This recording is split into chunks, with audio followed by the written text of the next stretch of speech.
से सत्संग का आनंद लेंगे। चलो ठीक है, राम राम सा सभी को, राम राम सा, राम राम सा। नहीं मोबाइल खड़ा रखना है ना भैया। राम राम राम राम सा, राम राम सा, राम राम सा। खड़ा ही रखना है क्योंकि पब्लिक ज्यादा है, पब्लिक थोड़ी ज्यादा है, तो खड़ा कोई बात रखें तो नहीं, अच्छा खड़ा है। रखें। हाँ और जय कुमार भाऊ माइक बंद करा तुमचा, जय कुमार भाऊ माइक बंद करा। चौहान साहब माइक बंद हाँ करो। ठीक है, धन्यवाद धन्यवाद धन्यवाद।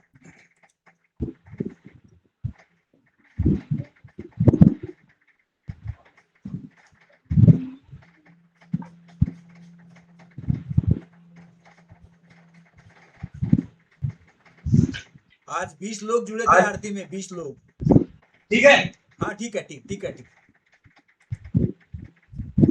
संगते वैराग्यम परम भागम संतोषम गुणज्ञानम तसे निरंतर सोजोगी। नमो नमस्ते सत्स्वरूप केवल पद खंडाय नमस्ते नमस्कारम सगदा।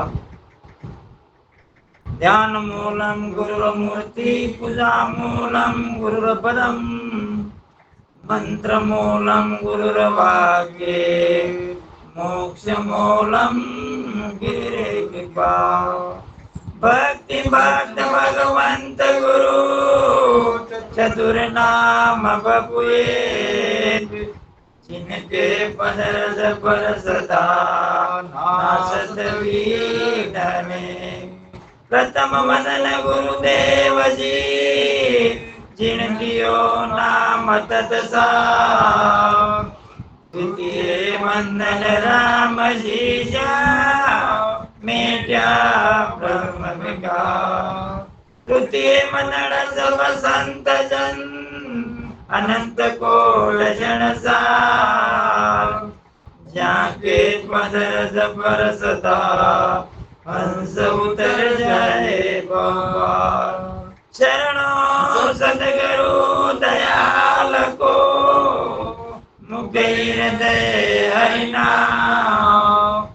नित प्रति संगत साध किया जीवन मुगत सुखराम। सदगुरु सुखराम जी महाराज धन्य हो धन्य हो धन्य हो। यहाँ भक्ति मत के सभी सदस्यों को और राम राम।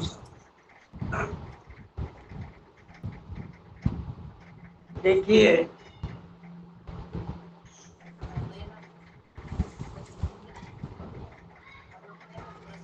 आप सभी को समझाते हुए ये हर्ष हो रहा है कि आप तक मेरी आवाज आ रही है। नहीं तो हर समय जब भी संगत करता हूँ तो आवाज कोई आती नहीं। इसीलिए आज हमारे रामेश्वर जी महाराज ने यहाँ अकोले में बुला के सत्संग का नियोजन किया। बहुत अच्छी बात है। तो आप सभी को समझ सके ऐसा टॉपिक आपके सामने रखने की कोशिश करता हूँ, आप सभी को समझे। देखिए हर साधक को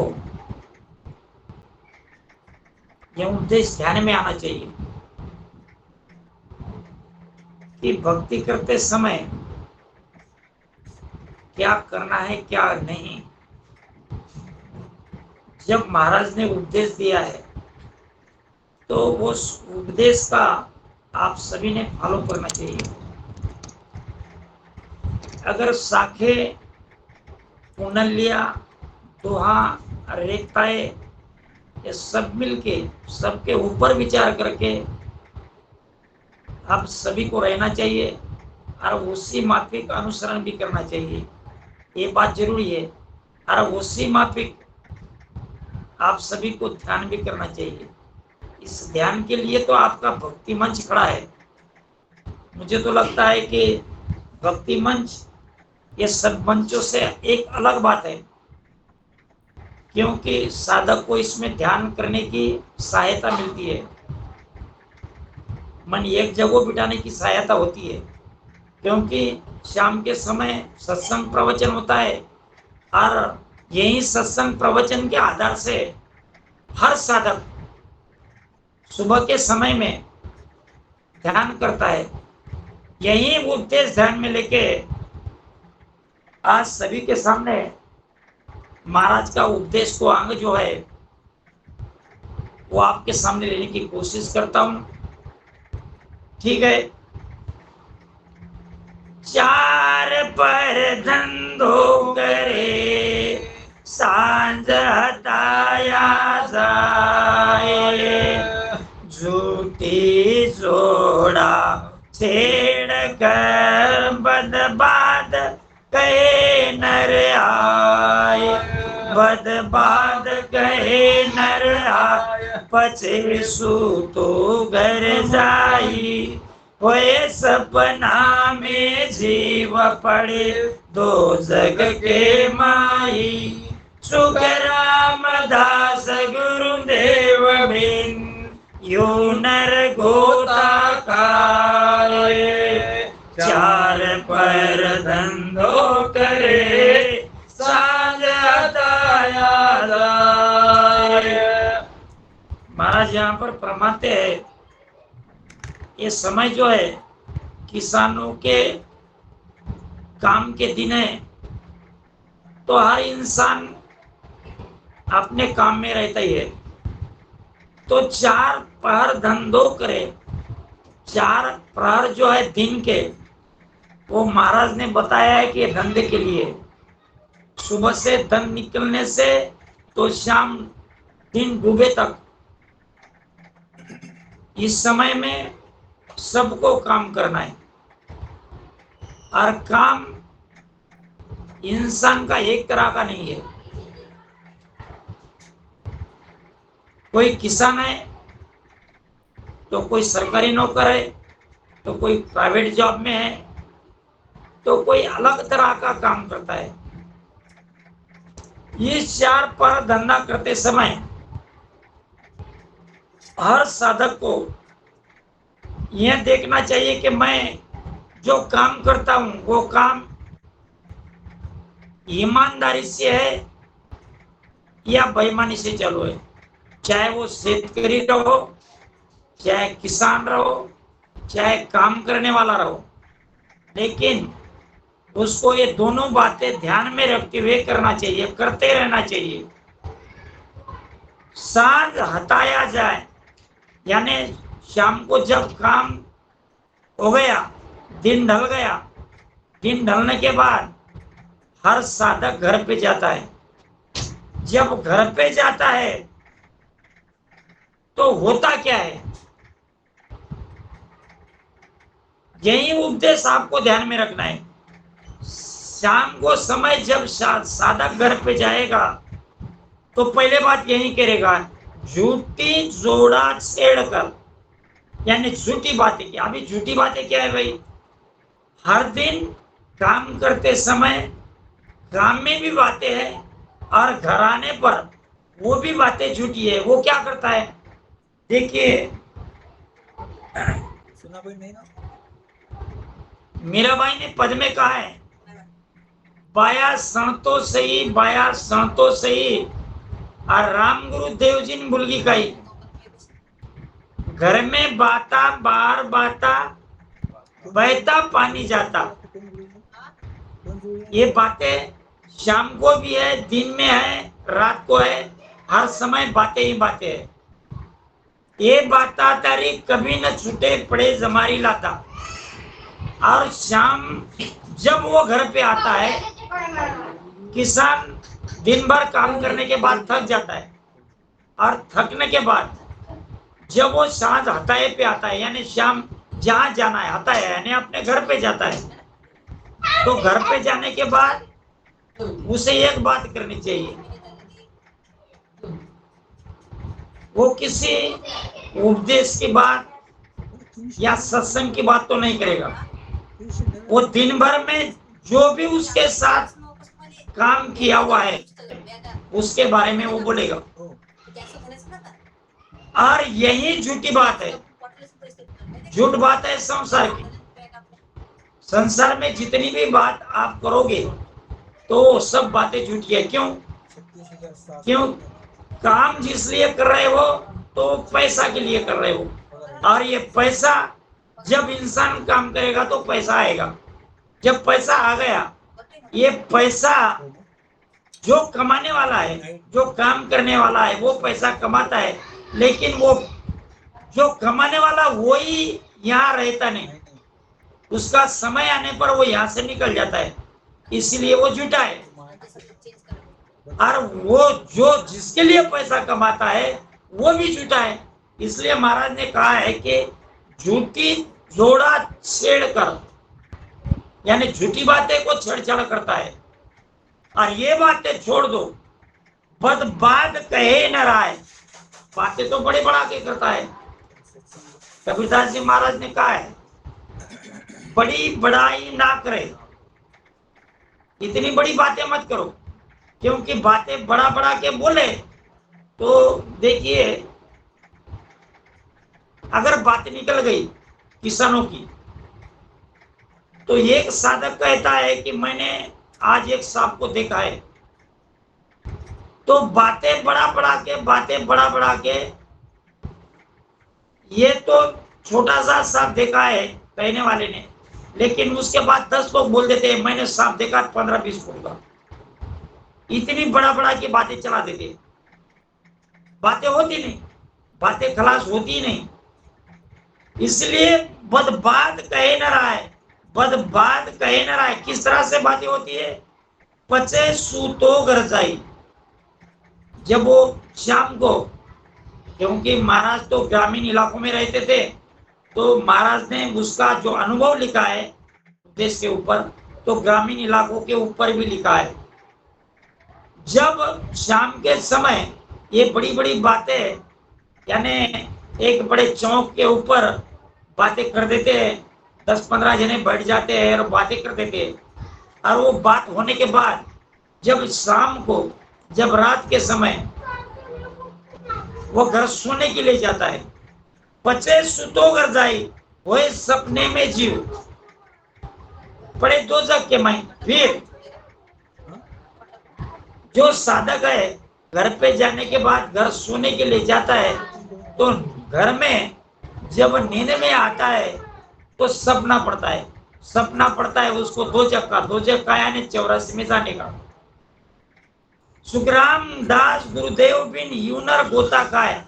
इस तरह से हर साधक संसार में गोते खा रहा है, और 4 पर धंधो करे सांझ हताया जाए। ये महाराज ने इसलिए उपदेश दे रहे हैं कि सब बातें किसानों की है, ग्रामीण इलाकों की है। इसलिए महाराज ने इस हताए की बात बताई है, चौक की बात बताई है, और यही उपदेश आप सबको दे रहे हैं। देखिए, एक किसान था,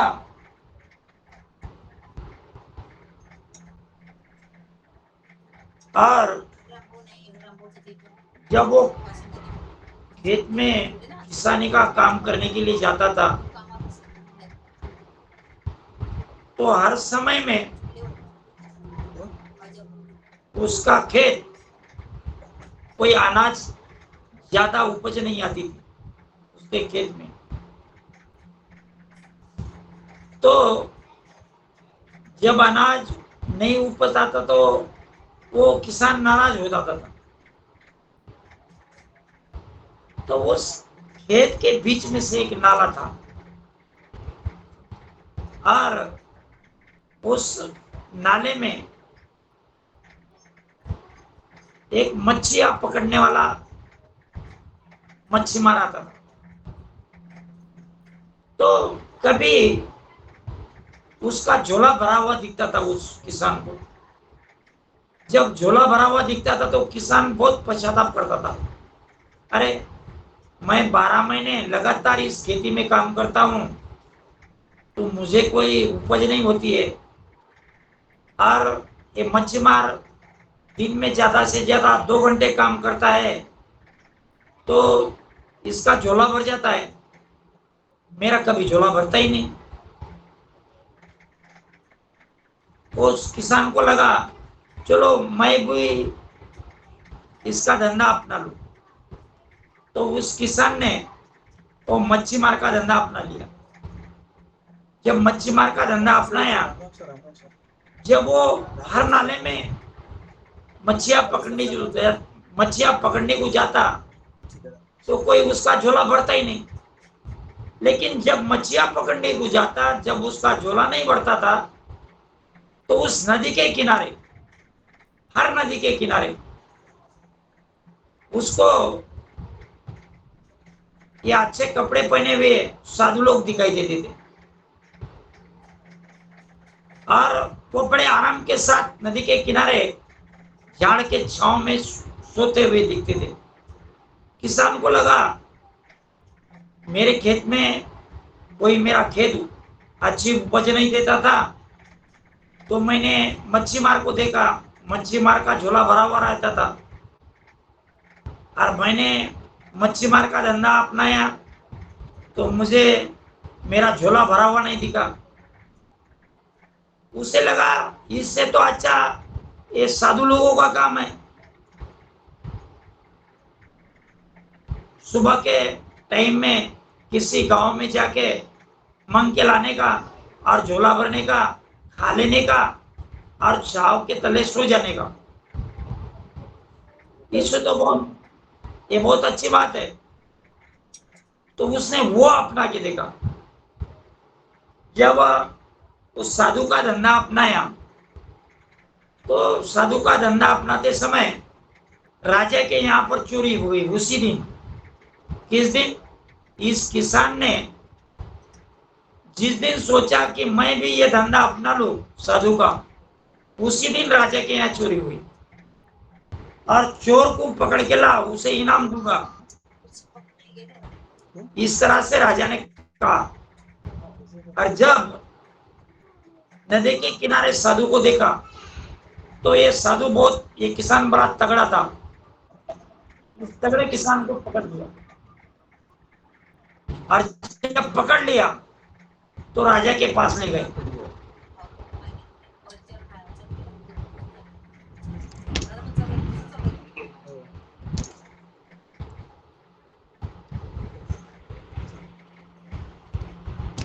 जब राजा के पास ले गए तो राजा ने उसको फांसी की सजा सुना दी। जब राजा ने फांसी की सजा सुनाई, तो फांसी के पहले कोई तो भी इच्छाएं क्या है ये पूछ लेते। जब उस किसान को राजा ने पूछा, अरे भाई आपको फांसी दी जा रही है, आपकी कोई इच्छाएं हो तो बता दो। तो उस किसान ने कहा, मेरी इच्छा तो कोई नहीं, लेकिन एक बात बताना चाहता हूं। तो कहिए क्या है? तो उसने कहा, कुनबीपन में लांगा लूंगा, भोईपन में बोले झांगा झींगा, और गोसाईपन में बोले उल्टी टांगा। अरे बोले ये बात क्या है, हमें तो कुछ समझ में नहीं आ रहा। तो उस किसान ने राजा को कहा, देखिए बोले राजेश्री, मैं बोले एक किसान था और मेरे खेत में कोई उपज नहीं होती थी। मेरे खेत में नाला था, उस नाले में बोले ये भोई अपना धंधा करने के लिए आता था, तो मुझे झोला भर के दिखता था। जब झोला भर के दिखता था तो मुझे लगा ये अच्छा धंधा है, इसके सहारे अपन काम कर लेंगे। लेकिन मुझे बोले मेरा झोला भरते नहीं दिखा भोईपन में। तो जब भोईपन में बोले नदी के किनारे जाता था, तो ये साधु लोग किनारे पे बोले बैठा करते थे, आराम से खुशी से सोया करते थे। ये देखा तो मेरी तमन्ना जाग उठी, मैं भी साधु का भेष पहन लूं। दूसरे दिन साधु का भेष पहना और यहाँ आया। मैं आराम से सोने के लिए कर रहा था, तो आपके ये प्यारे लोग आ गए और मुझे पकड़ के यहाँ ले आए और आपने बोले फांसी की सजा सुना दी। और दूसरे को देख के जब आप करने लगते हो बिगड़ भेद के, तो अपना भी काम बिगड़ जाता है। देखा देख किया जो, घटे काया बोले बड़े रोग। तो तो भेद जो है ये भेद लेना चाहिए। भेद के सहारे जब भक्ति करोगे तो आपके जीवात्मा का जरूर तरणोपाय हो जाएगा, लेकिन भेद के सहारे से अगर नहीं किया, यही उपदेश महाराज आप तक पहुंचा रहे कि दिन भर धंधा करने के बाद आप शाम को समय आपको क्या करना चाहिए ये महाराज फरमाते हैं। यही उपदेश महाराज आप सभी साधकों तक पहुंचा रहे हैं। देखिए महाराज आगे फरमाते हैं, पैसों घर गमे सोच सोच साड़ी नहीं आया, खेती भले निना खींच नहीं समझी खाया, खोटी हुए दिन एक सोच बूटा जिम खावे, आरो बिगड़ जाए सोच कर नहीं पावे, लाख बात बहुत सोच रे नाना विध नर लोए, विरग मानव सुग्राम के एक भजन सोच नहीं होए। ये महाराज फरमाते हैं क्यों। पहला है महाराज ने धंधे के संदर्भ में कहा, और इस कवित्व में महाराज बता रहे हैं कि जब भजन नहीं किया तो आपका मानव तन किसी काम का नहीं। और देखिए इस उदाहरण के साथ महाराज समझाते हैं, पैसों घर गमे सोच, एक पैसा भी जब जेब में से निकल जाता है यानी खर्चा हो जाता है या गिर जाता है कहीं, तो दिन भर वो पैसा आने के लिए जब उस व्यक्ति को इतनी मेहनत लगती है और जब कुछ ना करते हुए पैसा निकल जाता है तो इंसान को बड़ा दुख होता है। इसी तरह से आप काम करते समय साधकों की सांसें खाली व्यर्थ जाती है तो आपको कितना कष्ट पहुंचता होगा। अगर आपको कुछ कष्ट नहीं पहुंचता है तो बातें बिगड़ भेद की है और सांसें खाली नहीं जानी चाहिए।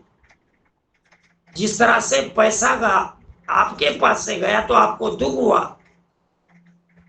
उसी तरह से सांसें भी खाली गई तो आपको कितना दुख होना चाहिए। पैसों घर में सोच सोच साड़ी नहीं आया। शाम के समय में काम करने के बाद एक एक पैसा इकट्ठा करके साधक ने एक बकरी लिया और वो बकरी शाम के समय पर घर पे नहीं आती है तो साधक को बड़ा दुख होगा। अरे इतना मेहनत करने के बाद मैंने बकरी ली और बकरी शाम पे घर पे नहीं आई तो उसको दुख है। इसी तरह से आप साधक जब आखिरी के समय में जब मृत्यु का समय आपका आ जाएगा तो तब क्या, तब आपकी सांसें कहां खर्ची हो गई इसका हिसाब तो सामने वाला पूछेगा ही। और जब सामने वाला पूछेगा तो आप जवाब में क्या दोगे।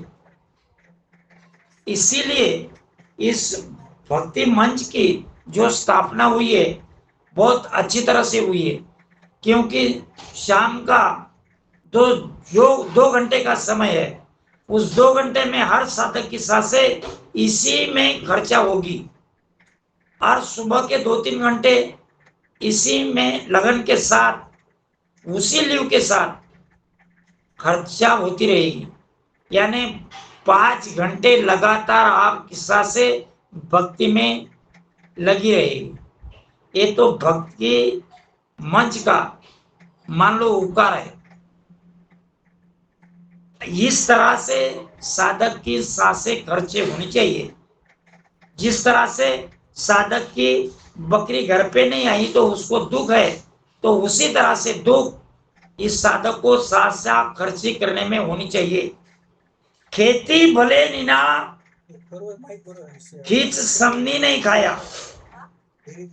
अभी देखिए यही सोच करता है खेत में जाते समय बाजरी का खेत है और बाजरी के खेत में उपज ज्यादा नहीं हुई, और बाजरी के खेत में बाजरी का उपज नहीं ज्यादा हुआ, तो अपने घर में कोई रिश्तेदार आएंगे, समधी आएगा, तो समधी को खींच नहीं खिला सकेंगे, यानी खाना अच्छी तरह से नहीं परोस पाएंगे, तो आपको दुख होगा ही होगा, क्योंकि खेत में उपज नहीं हुआ।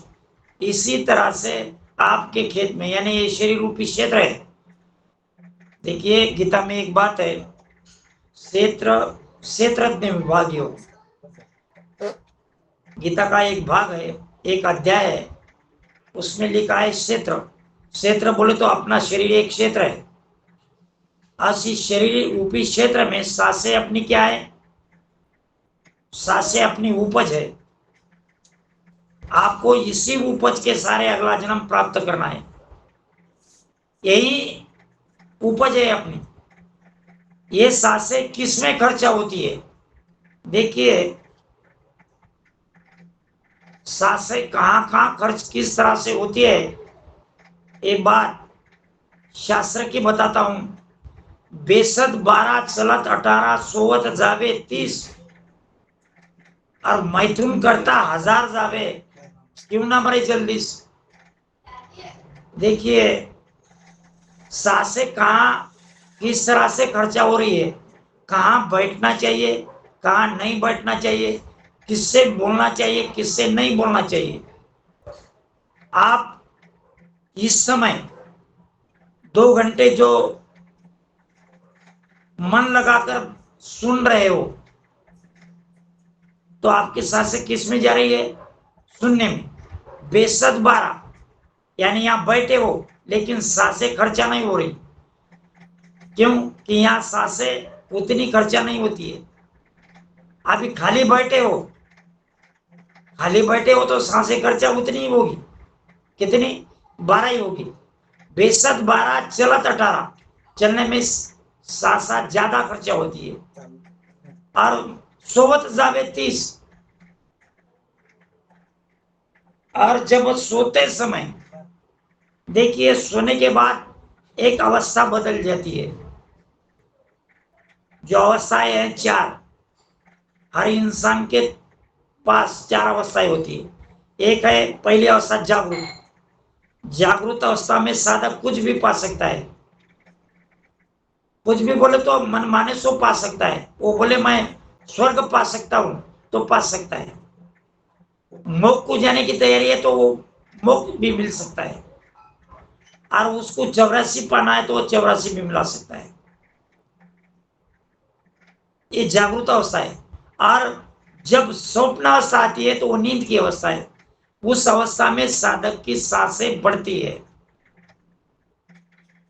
मान लो कि क्यों बढ़ती है भाई, मान लो कि स्वप्न में आपके साथ कोई तो भी झगड़ा कर रहा है, तो झगड़ा करते समय सांसें बढ़ जाती है। इसलिए उस अवस्था में साधक की सांसें बढ़ती है, सांसें 30 खर्चा होती है।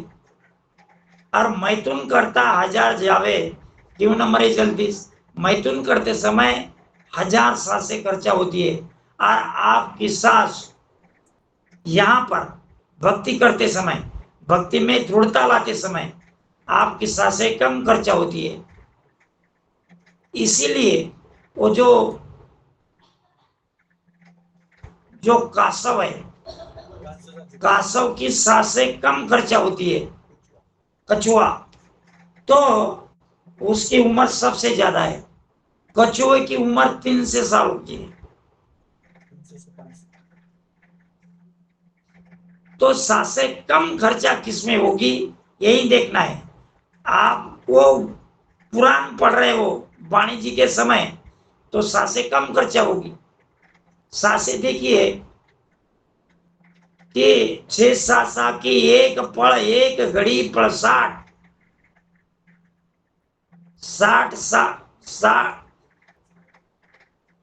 60 घड़ी का पेड़ वो संग्राम दास के 8। इस तरह से सांसें जो है तो 5 पल में, 4.5 पल में एक सांसा खर्चा होता है। 4.5 सांसें खर्चा होती है। तो साधक को ज्ञान करते समय या सुनते समय साधक की सांसें कम खर्चा होती है। सांसें तो जाती है लेकिन कम होती है, कम सांसें खर्चा होती है। इसीलिए साधक को कभी हरदम ज्ञान में रहना चाहिए। खोटी हुए दिन एक सोच बूटा जिम खावे। देखिए, सारा दिन सोच में बिता दिया। अभी सोच करते समय, अभी सोच क्यों करते हैं भाई? भक्ति करने के लिए सोच तो नहीं करते। सोच करते हैं अपने घर में खाने को नहीं है, मुझे ये काम करना है, उसके लिए पैसे की प्राप्ति किस तरह से होगी, इसकी सोच ज्यादा होती है। संसार के लिए सोच ज्यादा होती है, भक्ति के लिए सोच कम करता है। इसलिए जिस बात में ज्यादा खर्चे होती है सांसें, वो बातें करनी नहीं चाहिए। और खोटी हुए दिन एक काम करते समय काम में खोटी हुई, अर्थ की प्राप्ति नहीं हुई, तो शाम के समय वो खाना नहीं खाएगा, क्योंकि उसकी खोटी हुई काम में। ये बात अगर नहीं होती थी तो वो मेरा काम होता था, मेरा पैसा आता था। आरोप बिगड़ जाए सोच कर नहीं बोवे। देखिए, आरोप किसको बोलते हैं? हमारा दोपहर का एक सब्जेक्ट था, रामेश्वर जी के साथ मैं बैठ के मैं बता रहा था आरोप किसे कहते हैं। जब साधक कोई एक आधा व्यक्ति मर गया, तो मर जाने के बाद अपने महाराष्ट्र के अंदर उसका तीसरा दिन करते हैं, वो भी जाके जंगल में करते हैं। उसे आरो कहते हैं, उसे आरो कहते हैं। आरो बिगड़ जाए, यानी वो जो करते हैं जंगल में जाके तीसरे दिन में, उसे आरो कहते हैं। ये आरो रामसनी कोई खाते नहीं। तो सोच कर नहीं बोले, अगर उसके हाथ से वो खाना निकल गया तो वो कभी खाना नहीं खाएगा, उस दिन के लिए खाना नहीं खाएगा। अरे मेरे से तो ये हो गया, अरे मेरे से तो ये हो गया। लाख बात वो सोच रहे, लाख बात करो, कितना भी सोच लो, नाना विघ्न लोए, नाना तरह से आप बात की सोच करते रहो, कुछ भी करते रहो। दृढ़ मानव सुग्राम के उस सब मानव को, उस मानव तंदारी को महाराज कहते हैं आपको सभी को धिक्कार है, धिक्कार है। क्यों? कि आपको ये सब करते हुए एक बात नहीं कर पा रहे हो। ईश्वर का जिस ईश्वर ने आपको पैदा किया, उस ईश्वर का नाम नहीं ले रहे हो, यही आप में कमीपना है। यही महाराज उपदेश देते हैं, यही उपदेश को आपको पाना है। और इस उपदेश को न पाते हुए आप अगर भक्ति का भेद न लेते हुए सांसें कहीं भी खर्चा करोगे, तो ये बात बराबर नहीं है। देखिए, महाराज आगे फरमाते हैं, पैसा तो पर कायले सवदा करे बजाए, गेल नगर घर जावता बहुविध बूझे आय, बहुविध बूझे आय समधि। ये कवि थे। समधि करे विवेक सु, साकर रहे दिल जोए, हंडिया कोटम टोर के लेता है सब कोई, सब कसर की मत काढ़ कर परक करे नर थे, दीर्घ मानव सुख राम के एक भजन परक नहीं ले। देखिए, हर बार आप परख के लेते हो, पारख के लेते हो। एक बार दादूजी महाराज थे और दादू जी महाराज के यहाँ बाहर के लोग गुरु बनाने के लिए आते थे।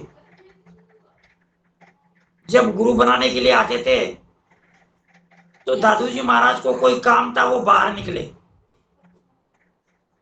जब बाहर निकले तो सामने से दो ब्राह्मण आ रहे थे, और जब ब्राह्मण आ रहे थे उस समय की बात है जब इंसान के सर के ऊपर बाल नहीं रहते थे, तो उस समय सामने से वो आदमी मिल गया तो उसे अपशकुन बताते थे। तो उस दो ब्राह्मणों ने उसके सर के ऊपर हाथ से दो टपले बजा दिए, और जब दो टपले बजाए तो बात अच्छी होती थी, नहीं तो गलत होती थी। उस समय का ये समझ था। जो ब्राह्मणों ने बजा दिए और उसके बाद वो दोनों ब्राह्मण उस दादू जी महाराज को पूछने लगे, अरे भाई, बोले दादू जी महाराज का घर कहाँ पे है? तो दादू जी महाराज ने बताया, झोपड़ी की तरफ इशारा किया, वहां पर बोले दादू जी महाराज रहते हैं। तो आप किस लिए जा रहे हो? तो बोले हमें उसे गुरु करना है। इधर तो टपले बजा दिए और उधर गुरु का नाम बता दिया, तो ठीक है, बोले जाओ वहां पे। जब दादू जी महाराज के घर के अंदर गए, पूछने लगे, तो ब्राह्मणों को उत्तर मिला, दादू जी महाराज किसी काम के लिए बाहर गए हुए। जब बाहर से आ जाएंगे तो बोले आप किसी तरह से बैठो, बोले इंतजार करो। तो बोले बात ठीक है। थोड़ी देर के बाद काम हुआ, दादू जी महाराज वापिस आए। जब घर पे आए तो ब्राह्मणों ने उनके तरफ देखा, तो ब्राह्मणों को इतना बुरा लगा। अरे, बोले दादू जी महाराज, आप हमें तो रास्ते में मिले थे, हमने तो उसके ऊपर टपले बजाए है, तो अब किस मुंह से उनके सामने जाके बताए कि महाराज हमको आपको गुरु करना है? ये बात गलत होगी। वो शर्म में पड़ गई। और जब वो दादू जी महाराज को समझ गया तो ब्राह्मणों को पूछा, अरे भाई, जब आप बाजार में जाते हो तो हांडिया को भी ठमटोर के लेते हो, बजा बजा के लेते हो। कोई सौदा करते हो हांडिया का तो बजा बजा के करते हो। आप तो मुझे गुरु बनाने आए हो, तो आपने मुझे बजा के देखा, इसमें क्या बड़ी बात है? आपने मुझे बजा के देख लिया और मैं अच्छा हूं कि बुरा हूं ये तुमने देखा, इसमें कोई दिक्कत नहीं है, मुझे कोई दिक्कत नहीं। तो उस ब्राह्मणों ने उस दादू जी महाराज से माफी मांगी और उसे गुरु बनाया। पैसा तो परखा ले, अपन पैसा तो परखा के लेते हैं, अच्छी नोट है या गलत है, फटी हुई है तो नहीं लेंगे, गलत है तो नहीं लेंगे। और पैसा तो परखा ले, सौदा करे बजाय, और बाजार में जाते हो तो हंडिया का सौदा बजा बजा के करते हो, गलत होगा तो आपको लेना पड़ेगा वापिस। उसी तरह से घेर नगर घर जाओ था। आप कहां जा रहे हो? आपको अमर देश जाना है, इसलिए भक्ति मंच में हो, भक्ति कर रहे हो। गेल नगर घर जाना, किसी नगर में जाना है तो 10-10 बार पूछ के जाते हो। उसी तरह से आपको अमर देश जाना है, अमर देश में जाना है तो आपको बजा बजा के पूछना नहीं पड़ेगा, भेद करना नहीं पड़ेगा, भेद के साथ भजन नहीं करना पड़ेगा। और उसी ज्ञान के माफिक, उसी ध्यान के माफिक जब उस अमर देश में जाओगे तो उस पद की प्राप्ति करोगे। और बजा बजा के हंडिया को ठमठो के नहीं लोगे, परखा के नहीं लोगे तो आपकी उस पद की प्राप्ति कैसे होगी? बहुविध बूझे आए। इस तरह से अनेक तरह से बजा बजा के परखा के आप सौदा करते हो, और आपको अमर देश जाना है तो आपको भी वो सौदा बजा के करना पड़ेगा, भेद के साथ करना पड़ेगा, परका के लेना पड़ेगा। समझी करे विवेक सु चाकर रहे दिल जोए। देखिए समझी का अर्थ है सम, सम यानी उसके सरीका, अपना स्वभाव जैसा है उसी स्वभाव के माफिक आप संबंधी बनाओगे। आपके विचार भक्ति के है, इसीलिए भक्ति मंच में हो, यानी आपके और इस भक्ति मंच के सभी सदस्यों के विचार एक सरी से समय समय, इसलिए आप इसमें हो। समझी करे विवेक सु, विवेक यानी विचार के ऊपर की बात है। विवेक यानी यहाँ का आचरण। विवेक है क्या? देखिए मैं मराठी में एक बात हरदम बता करता हूं, नको तेथे बसणे, अवेळी असणे, मूर्खाशी मैत्री आणि दुर्जनाची संगत कधीही करू नये। ये बातें गलत है, क्योंकि उससे आचरण बिगड़ता है। जहां नहीं बैठना है वहां बैठे तो अपना आचरण बिगड़ेगा, या आपका आचरण बिगड़ेगा, नहीं तो आपकी बिगड़ने की संभावना है, इसलिए आप वहां जाके बैठ रहे हो। बोलना भी अच्छा है, रहना भी अच्छा है, और अपना विवेकशील स्वभाव है तो विवेकशील आचरण भी रहेगा। विवेक सु चाकर रहे दिल जोए। अगर चाकर को आपको रखना है आपके घर पे, नौकरों को रखना है, तो उसके लिए आप 10 बार चौकस करोगे। क्यों करोगे भाई? क्योंकि ये अच्छा रहने को होना, अपने घर में चोरी करने को नहीं होना। अगर चोरी किया तो घाटे का काम हो जाएगा, इसलिए उस नौकर को रखना है तो भी 10 बार सोच समझ के रखते हो। हांडिया को ठमठोर के लेता है सब कोई, हांडिया को भी बजा बजा के लेते हो, ये गलत नहीं होगा। इसमें पानी नहीं रोकेगा, अगर पानी नहीं रोकेगा तो मैं वापिस लाके दूंगा। सब कसर कीमत काटकर परख करे न दे। जितनी भी कसर है, कम ज्यादा है, वो कसर है तो निकाल के सौदा कर इंसान करेगा, परख करेगा।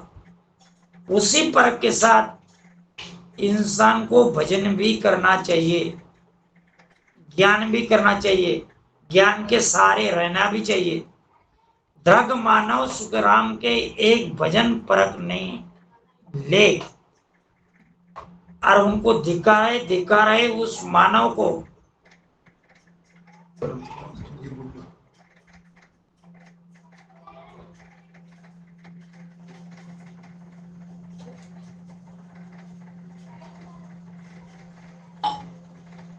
धिक्कार है उस मानव को कि एक भजन वो बिगर परख के ही करता है। भजन परख के करना चाहिए।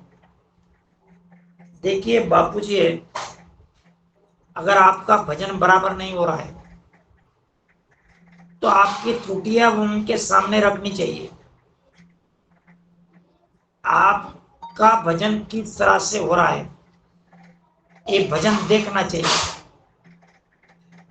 या कम से कम नहीं पूछना है बापूजी को तो कम से कम वाणी जी आपके सामने है, उस वाणी जी का ध्यान योग पढ़ना चाहिए। और ध्यान योग पढ़ने के बाद ये बात क्या है ये महाराज जी को पूछना चाहिए, और उसके बाद भजन करना चाहिए। वो भजन सच्चा भजन होगा, नहीं तो भजन में भी गलती होगी। और जब भजन सही तरीके से नहीं होगा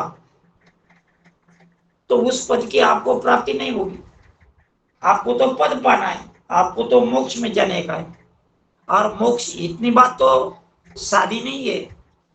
देखिए महाराज एक पद में फरमाते हैं, देखो रे देखो साधो मत जग जगत की देखो रे देखो साधो मत जगत की हर को जाने भोला में हर को जाने भोला में ललपल कर के जायर लेवे ललपल कर के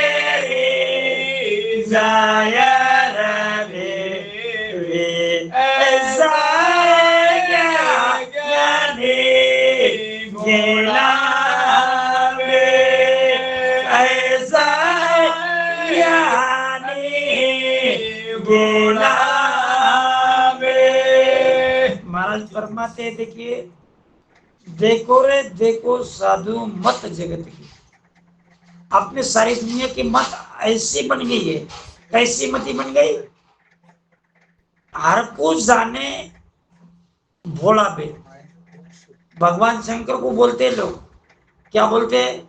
उसके लिए संबोधन ये है कि भगवान शंकर भोले। क्या है? कैसा भी कहे तो भोले शंकर की प्राप्ति कर लेते हैं, क्योंकि वो भोला है। उस ईश्वर को भी यही बता देते हैं साधक। क्या मति बन गई आप सबकी कि मैं कुछ भी करूं, गलती भी कर लूं, तो भी ईश्वर की प्राप्ति कर लूंगा। वो ईश्वर क्या ऐसा है क्या? इतना बोला है कि तुम कुछ भी कर लो और कुछ भी करने के बाद वो आपको माफ कर देगा। आपको माफ नहीं करेगा, क्योंकि जैसी करनी करोगे वैसा वैसा भुगतान आपको करना ही है। प्रारब्ध जन्म के जितने भी हिसाब है, आप जिस दिन जन्मे हो उसी दिन आपके जन्म के दिन आपके ऊपर हिसाब लिखा गया। उसी तरह से भुगतान प्रारब्ध में, यानी अभी भुगत रहे हो, और आप जो करोगे ये अगले जन्म में आपको भुगतान करना पड़ेगा। गलत नहीं होगा ये तो बातें होती रही। ये उसका इंसाफ है, वो ईश्वर का न्याय है। इसी तरह से न्याय होता रहेगा। हर कुछ जाने भोला भाई, ये कुछ भी करता है और ईश्वर को भोला समझ लेता है, और इस गलतपन से आपको ईश्वर की प्राप्ति नहीं हुई। ललफल करके रिजायर लेवे। अब भक्ति करनी है तो क्या ललफल करके रिजायर ईश्वर को खुश करोगे क्या? वो खुश नहीं होगा आपके ऊपर, ललफल से नहीं। मनरे करड़ी बिना सब काची, ललफल माई नहीं रे फलदायक, क्या बुरी क्या अच्छी। अगर आपको बुरा भी करना है तो ललफल से काम नहीं होगा। गलत काम कर रहे हो तो भी वो परख के काम करना पड़ेगा। उसी तरह से आप गलत काम कर रहे हो तो भी ललफल नहीं चलता, और जब ईश्वर की प्राप्ति कर रहे हो तो गलत काम चलेगा? ललफल से काम बनेगा नहीं। या तो अच्छी पारख रखनी पड़ेगी, और जो भेद है वो अच्छी तरह से भेद लेना पड़ेगा। ध्यान का भी भेद और ज्ञान का भी भेद, ये दोनों बातें। पहले तो ज्ञान का भेद लेना चाहिए और उसके बाद ध्यान का भी भेद लेना चाहिए। और ध्यान का भेद दो बातों में आता है। एक बात है ध्यान की, ध्यान किस तरह से बन रहा है, ज्ञान के आधार से ध्यान है, यानी ज्ञान बराबर नहीं है तो ध्यान भी बराबर नहीं होगा। ज्ञान बराबर है तो ध्यान बराबर होगा। इसीलिए ज्ञान पहली बात है, पहला स्टेप है ज्ञान का। पहलो परचो ज्ञान है, दूसरो अनुभव ज्ञान। अनुभव तो तब आएगा, ज्ञान आएगा तब। ज्ञान नहीं तो ध्यान किस तरह से आएगा? तो ज्ञान और ध्यान ये दोनों बातें हैं। देखिए महाराज बताते हैं कि आपका कर्म करना कब छूटेगा। उपजे ज्ञान कर्म सब छूटे, ब्रह्म बिंदु से सारा। उपजे ज्ञान, आप सभी साधकों के अंदर जब ज्ञान की उत्पत्ति होगी उसी टाइम आपका गलत कर्म करना छूट जाएगा और ध्यान के तरफ आप मुड़ जाओगे। और यही आपको करना है, लल फल करना नहीं है कि मैंने तो गलत कर दिया, गलत करने के बाद गलत काम हो गया, कर्म लग गए। कर्म कभी छूटते नहीं है। देखिए मैं एग्जाम्पल के तौर पर आपको बताना चाहता हूं। आप बचपनों में मान लो कि आपने निखारे को पकड़ लिया तो आपका हाथ जल गया, और जब जल गया तो आपके जो बड़े पिताजी होंगे, बड़े भाई होंगे, तो आपको हॉस्पिटल ले जाके आपका दवा के आधार से हाथ तो अच्छा कर लिया, हाथ अच्छा हो गया, लेकिन जो जख्म है उसी तरह से रहेगी, जख्म नहीं बैठेगी। जख्म तो बैठ गई, मरहम करके बैठ गई, लेकिन मरहम करने के बाद आप, इनमें में एक कहावत है देखो, रस्सी जल गई लेकिन उसका बल नहीं गया। रस्सी जल गई लेकिन उसका बल नहीं गया। उसी तरह से जो उसका व्रण है, व्रण आपके हाथ के ऊपर रहेगा ही रहेगा। जो कर्म किया वो लग गया, वो कभी छूटेगा नहीं। देखिए बचपना में भीष्माचार्य ने एक पक्षी को पकड़ा था, तो उस पक्षी के अंदर उसने कांटे से छेद कर दिया था, और जब मौत के समय, जब भीष्माचार्य की मौत आ रही थी, तो भीष्माचार्य के सब शरीर के अंदर बाण लगे हुए थे और बाण के शैया पर वो सोए हुए थे। हंस हंस किए न छूटे रोया, किया कबाड़ा खाता, और घड़ी घड़ी दम दम का लेका, यह चित्रगुप्त का खाता। यही तो लिखा हुआ है, सब कर्म लिखे गए, और आप जो कर्म कर रहे हो वो भी सब कर्म लिखे जा रहे हैं। तो उस कर्म का भुगतान भी आपको ही करना पड़ेगा। इसलिए सब बातें सोच समझ के बोलनी चाहिए, सोच समझ के विवेक के साथ इस दुनिया में आचरण भी रखना चाहिए। उसी आचरण के साथ जब रहोगे और उसी समझ के साथ ज्ञान भी करना चाहिए और ध्यान में भी लगना चाहिए। जब ध्यान में उसी तरह से जब आप लगोगे तो मान लो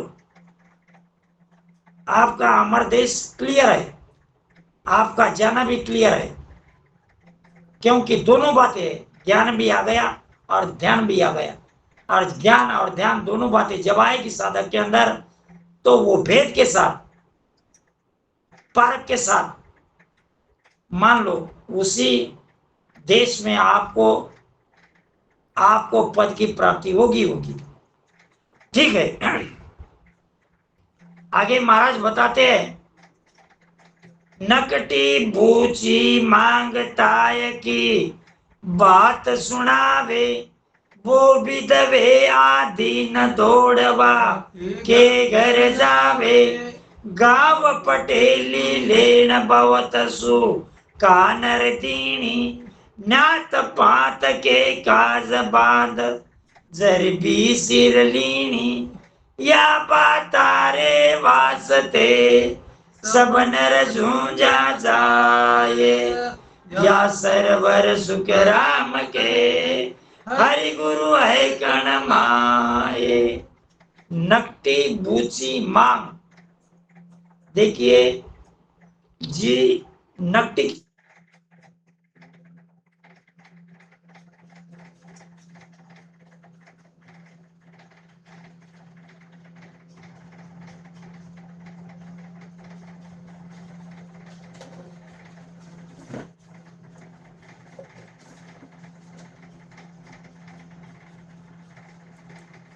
रामेश्वर जी आवाज बंद हो गई।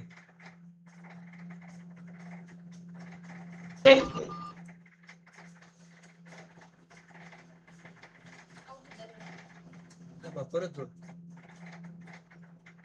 1 मिनट रुकिए, जुड़ जाएंगे वो जल्दी। उनको हार्ट लेना ही पड़ता बीच में। हाँ हाँ हाँ हाँ हाँ हाँ हाँ, हाँ महाराज को हार्ट लेना ही पड़ता 5 मिनट का। बराबर बराबर बराबर सही।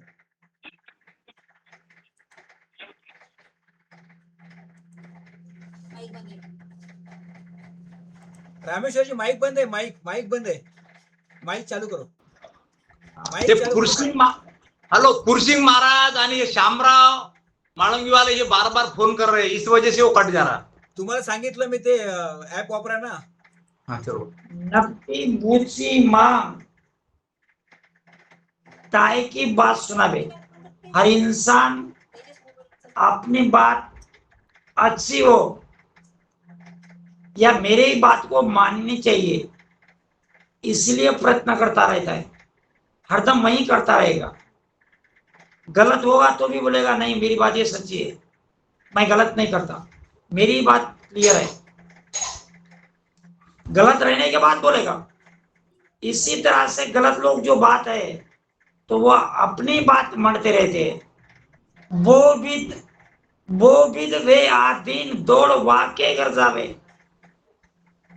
इस तरह से बहुत अच्छी बात करनी है, उसके अधीन होके, अच्छे के साथ अधीन होके, अच्छे के साथ रह के, जो अच्छा है उनके साथ रहना चाहिए, जो सज्जन है उसके पास हरदम ही जाना चाहिए, क्योंकि उनके पास कुछ ना कुछ सीखने को मिलता है। और जो गलत बात है उनके पास गलत बात बोलने के वाले के पास कभी जाना नहीं चाहिए। गांव पटेली लेन बहुत सूखा नर्दिनी। अगर गांव की पटेल की एक आधी जगह निकली, गांव में पटेल है और उस पटेल को मान लो कि एक आधी सर्विस है, पटेल सर्विस रहती है महाराष्ट्र के अंदर, और वो सर्विस करनी है तो उसके लिए डोनेशन दे देते हैं, कम ज्यादा करते नहीं, 10 के जगह 20 दे देते हैं, सूखा यानी डोनेशन दे देते हैं। न्यात पात के काज बांध जरबी सिर लेनी। और अपने न्याती में जात वालों के यहाँ अगर कुछ करना है तो वो भी बात मान लेते हैं कि ये कर रही है, या बात आ रहे वास्ते सब नर झुंझा जाए, इस बात के लिए सारी दुनिया मानने को तैयार है। आदमी उसके लिए कुछ भी काम करता है, हर तरह से प्राप्ति कर लेता है, लेकिन वो बात मान लेता है। या सरवर सुग्राम के हर गुरु है करना है। ये सब बातों के लिए महाराज कहते हैं कि सब बातें बराबर है, ये सब बातें करने के लिए इंसान धड़पड़ करता है, लेकिन महाराज कहते हैं लेकिन गुरु के वास्ते, गुरु ने जो कहा उसके लिए, गुरु ने परमात्मा का भजन करने के लिए कहा है, उस परमात्मा के भजन के लिए कोई धड़पड़ नहीं करेगा, कोई बोलेगा नहीं।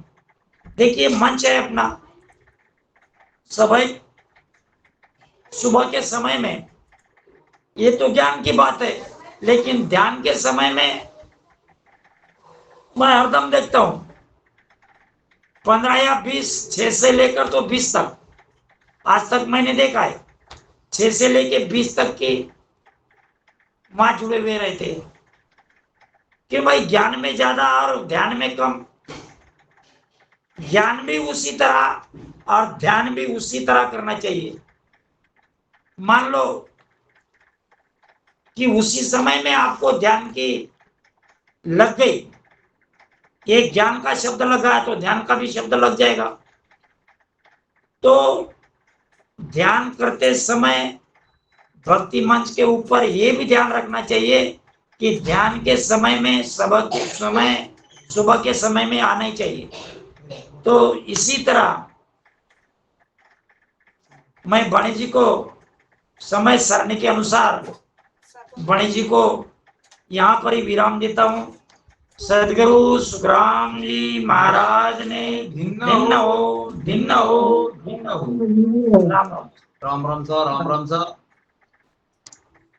महाराज जी का ज्ञान बहुत अच्छा हुआ। अब महाराज जी का ज्ञान के बारे में तो बोलना कुछ का यही नहीं समझो। Ram Ram sir, Ram Ram sir. आवाज कैसी आई? आवाज अब आ रही ना? सही थी, आवाज सही थी। पटेल अब है साहब ना? क्या? महाराज जी का जो ज्ञान है उनके बारे में तो कोई बोलने की बात ही नहीं। अच्छा, चलो। और हम है जो ललपल है। अरे तो वो तो महाराज फरमा रहे हैं भाई, वो तो महाराज की देन है, जैसी महाराज की देन है उनके हाँ। उनके उनके शब्द आपके सामने परोस रहा हूँ। मैं तो क्योंकि यही वो जो कि आप सभी को यही ज्ञान और इसी तरह का ध्यान सब सुबह के टाइम में सबको एडजस्ट करना ही चाहिए। 10-20 मिनट जितना भी आपके हिसाब से आपको देना है तो सब समय सुबह के समय देना ही चाहिए। बरोबर। ध्यान के समय आना ही चाहिए। हाँ। कितना भी 5 मिनट या 10 मिनट पर आओ, जरूर आओ। वो बातें जरूर करनी है। ध्यान जरूर, ज्ञान तो करना ही है, ये तो बात है जरूर, लेकिन ध्यान भी जरूर, और ध्यान के लिए आना ही चाहिए। दोनों का जोड़ होना ना, जोड़ होना। वो जो भोलेनाथ की जो आपने बताया ना महाराज जी, तो उस वक्त भक्ति करने का अधिकार नहीं था जन को, इसलिए तीन प्रकार के भक्त थे उस वक्त। एक ब्राह्मण जो ब्रह्म का भक्ति करता था, एक वैष्णव जो भगवान विष्णु की भक्ति करते थे। अब रहा तीसरा समाज जिसको भक्ति का अधिकार ही नहीं था, बराबर है, उनको ज्ञान ही नहीं मिला। शूद्रों को भक्ति का अधिकार नहीं था, बराबर है। फिर उनको भक्ति का अधिकार नहीं था। ये दो देव तो बड़े बड़े बढ़ गए, तो फिर तीसरा देव कौन सा रहा? तो फिर भोलेनाथ। समय आ गया है अभी तो। कलयुग में तो, कलयुग में जितना भी राम राम करोगे ये राम राम ही काफी है। हाँ, तो फिर उस जमाने में क्या हुआ कि फिर तीसरा जो समाज था जिनको भक्ति का अधिकार नहीं, ज्ञान नहीं, वो भोले हो गए। फिर उनका नाथ, भोले का नाथ भोलेनाथ, वो भोले नहीं थे। नाथ भोलेनाथ भोले नहीं थे, वो भोले के नाथ थे, इसलिए उनका नाम भोलेनाथ गिर गया। ऐसा बहुत बढ़िया। चलो ठीक है, बहुत बहुत बढ़िया। अभी महाराज जी का ज्ञान बहुत अच्छा हुआ। आज तक जो भी ज्ञान हुआ उनका, वो नेटवर्क की प्रॉब्लम रहने से गांव में नेटवर्क नहीं रहता है बराबर, उस वजह से ज्ञान नहीं हुआ। आज बहुत बढ़िया ज्ञान सुनने में आया होगा, आवाज भी अच्छी आई होगी, और ज्ञान चर्चा भी बहुत अच्छी हो गई। चलो अब हम अगले कार्यक्रम की ओर बढ़ते हैं।